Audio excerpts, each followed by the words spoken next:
تو اللہ رب العزت سورہ نساء کی آیت 19 میں فرماتا ہے وَعَاشِرْهُنَّ بِالْمَعْرُوفِ، ان کے ساتھ اچھائی کے ساتھ سلوک کرو، بھلا سلوک کرو، معروف ڈھنگ سے رہو، ٹھیک ہے. پھر فرمایا اور قابل معروف فَإِن كَرِهْتُمُوهُنَّ فَعَسَىٰ أَن تَكْرَهُوا شَيْئًا وَيَجْعَلَ اللَّهُ فِيهِ خَيْرًا كَثِيرًا. اور ان سے اچھا سلوک کرو، ہو سکتا ہے تم تمہاری بیوی میں سے کوئی ایک چیز کو ناپسند کرو، لیکن اس کے مقابلے میں اس کے اندر بہت زیادہ دوسری اچھائیاں بھی ہوں گی. خیرن کثیرا، بہت زیادہ اچھائیاں ہوں گی. تو یہاں مرد کو اسلام یہ کہہ رہا ہے کہ اپنے بیوی سے کسی ایک مسئلے پر ناراض ہو کے ڈیسیجن مت لو، اس کے ساتھ اچھے سے رہو، اور ایک چیز تم اس کی پسند نہیں کرتے ہو تو اس کے اندر ہو سکتا کثیر چیزیں ایسی ہیں جس پہ تم دھیان نہیں دیتے ہو. افسوس کی بات ہے کہ معاشرے میں، مسلمان کے معاشرے میں 3 قسم کی طلاق ہے. مسلمان کے معاشرے میں، سوسائٹی میں، ایک طلاق بدعت، طلاق ایک ساتھ میں ہو جاتی ہے. ایک طلاق حسن، جو طلاق دو، 1 ماہ رکو حیض کے لیے، پھر طلاق دو، پھر رکو، پھر تیسرا طلاق دو. اور تیسرا طلاق کے حسن، جو بالکل صحیح طریقہ ہے، جو قرآن شریف کی ہے، طلاق دو اور 3 ماہ رکو. قرآن کی آیت ہے سورہ بقرہ میں، سورہ نمبر 2 آیت نمبر 228 میں لکھا ہوا ہے کہ جب بھی آپ طلاق دیں گے تو 3 ماہ یا 3 حیض کی عدت ہے.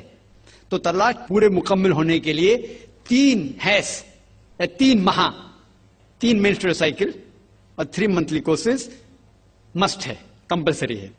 اللہ تعالیٰ نے درجے مقرر کی کہ دیکھو اگر تمہاری بیوی نافرمان ہو رہی ہے تو اسے سمجھاؤ، فَعِظُوهُنَّ، اسے سمجھاؤ پیار محبت سے. واز ہوتا ہی پیار محبت سے.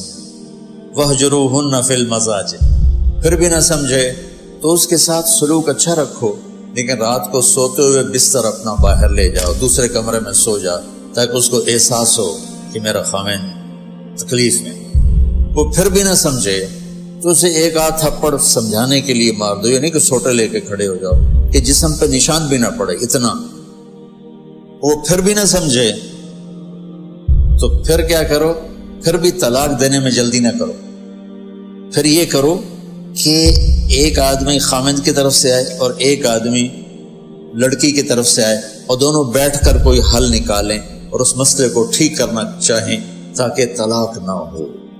پھر بھی اگر نہیں ہو سکتا تو پھر بیوقوف بن کے 3 طلاق مت دو، 1 طلاق شاید اس کو احساس ہو جائے. پھر بھی وہ نہیں باز آتے تو چھوڑ، چونکہ جو کام 3 طلاق نے کرنا ہے وہی 1 طلاق نے کرنا.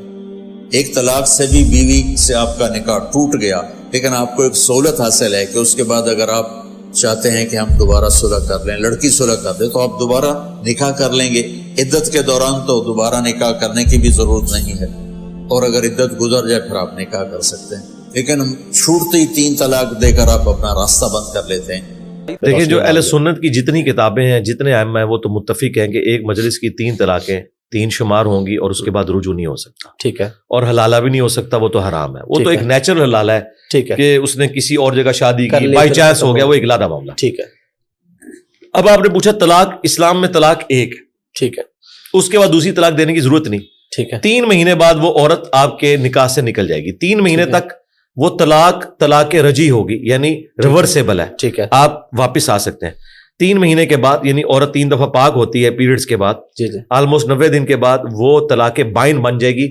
یعنی وہ طلاق کے بعد اب آپ کا نکاح بھی ٹوٹ گیا. اب آپ اپنی مرضی سے اس کی طرف رجوع نہیں کر سکتے. اس کی مرضی آپ سے شادی کرے دوبارہ، ٹھیک ہے، نئے حق مہر کے ساتھ، نئے نکاح کے ساتھ، وداؤٹ حلالہ. اب یہاں پہ نہیں ظاہر ہے 1 طلاق کی بات ہے نا. ٹھیک ہے. ہاں جی.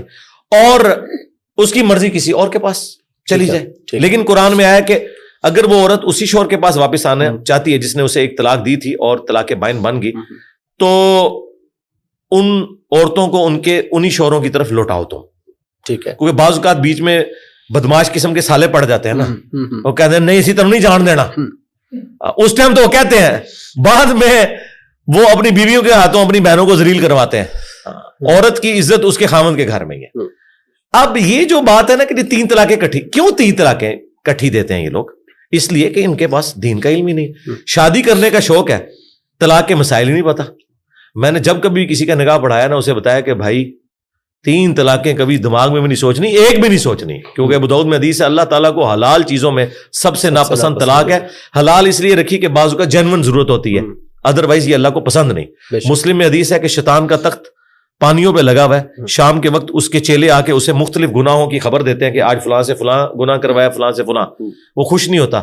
جب ایک چیلا کہتا ہے نا آج میں نے میاں بیوی میں علیحدگی کروا دی، وہ اسے معانقہ کرتا ہے. جب پھر ڈاکے ملتا ہے تو کم صحیح پایا بھائی، کیونکہ ہوں جدوں علادہ ہونگے نہ آتے معاشرے کے لیے وہ بچے ناسور بنیں گے. تو یہ اتنا نازک رشتہ ہے، اس میں ایجوکیٹ لوگوں کو کرنا چاہیے کہ ایک طلاق دیں، اور وہ بھی ضرورت پڑے تو، ادروائز ضرورت کوئی نہیں ہے. قرآن میں سٹیپ بتائے گئے نا کہ آپ نے پہلے اپنے بستر سے ان کو الگ کرنا ہے، اور پھر بہت ضرورت ہو تو آپ بس اس طرح سرزش والا مار سکتے ہیں جس طرح چھوٹے بچے کو مارا جاتا ہے. یہ نہیں کہ ہڈی پسلی اس کی توڑ دینی ہے، ایسا معاملہ نہیں کرنا، اور وہ بھی ایک ایکسٹریم کیس کے اندر ہے. تو طلاق آپ نے ایک دینی ہے. کٹھی 3 طلاقیں دینا اگرچہ حرام ہے، گناہ ہے، لیکن صحابہ کرام کا اجماع ہے کہ وہ اسٹیبلش ہو جائیں گی. اس کے ثبوت میں مسلم میں حدیث ہے کہ حالت حیض میں طلاق دینا حرام ہے، لیکن نبی الاسلام نے عبداللہ بن عمر نے جب طلاق دی تو رجوع کروایا. جب ان سے پوچھا گیا اس طلاق کو شمار کیا گیا تھا، ان کا ہاں شمار تو کیا تھا، اس کے سوا تو چارہ نہیں تھا.